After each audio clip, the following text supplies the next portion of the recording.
Now, Somalia has accused Kenya of trying to infringe upon their sovereignty, territorial integrity, political independence, and the unity of Somalia. This comes after Kenya allegedly interfered with Somalia's internal affairs before a general election.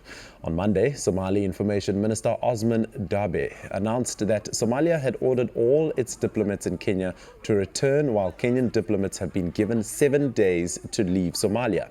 The friction between the neighboring countries is set to also be fueled by odds over maritime borders, with a possibly lucrative Indian Ocean oil and gas reserves at stake.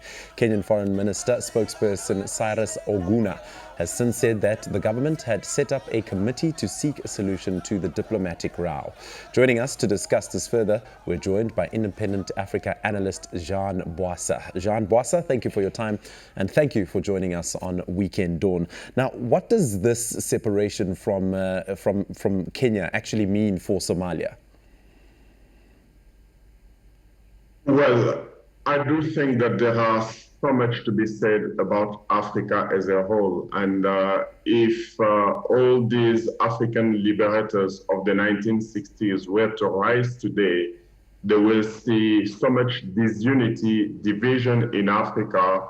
But let's go straight to the matter of Somalia and Kenya right away, where there is so much mistrust between the Somali government and the Kenyan authorities. And let's put this into perspective. You might know the Polisario and Morocco. So by the fact that the Kenyan authorities recognize Somaliland and Jabuland, it means that it looks like we as African are recognizing the Polisario in Morocco. So henceforth, the Somali government is adamant that there is a violation of their sovereignty in Somalia. And what is at stake here is the point of the oil-bearing maritime that is in the ocean there. That's where the fight is. That's where the dispute is. And it is very important that as Africans, we've tried to find the solutions. But the mistrust has been going on for so long. Remember that you have the Kenyan soldiers that are also in that part of Africa to try to establish peace for the tensions that have been prevailing. Now, Jean, this breakup, if you want to call it, does it not leave the two countries vulnerable to Islamist attacks? As we know, the African Union military operation is quite big in the likes of Kenya, but does that not leave them vulnerable to other attacks from Islamist groups nearby? But Africa as a whole is vulnerable to any attacks because the African Union hasn't done anything to prevent conflict. So what is important for that part of Africa is for them to sit on the table, iron out the tension and the division and what is at stake, and therefore create an environment where peace should prevail so that innocent lives are not destroyed.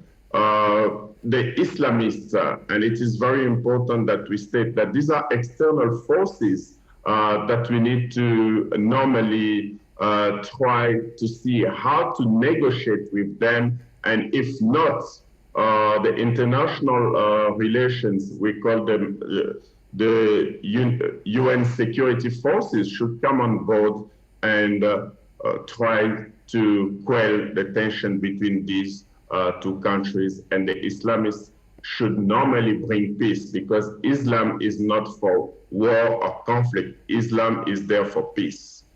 Jean, you mentioned the African Union there. Should they be getting involved? Have they commented on this matter? And in terms of their involvement, what can they actually do? How far can they go in getting themselves involved between Somalia and Kenya? I think, Jacob, you might know what is my stance on the African Union. The African Union is a toothless bulldog that has done nothing for Africa. We've got conflict almost everywhere in Africa. We've got people that are displaced. So we need to overhaul the African Union and their leaders that are sometimes referred to as misleaders, because they have not been able to do anything for Africans. Let's say, for instance, there's a hunger in Africa. They haven't been able to create an environment where we can have agriculture, promote agriculture so that people are not dying of hunger.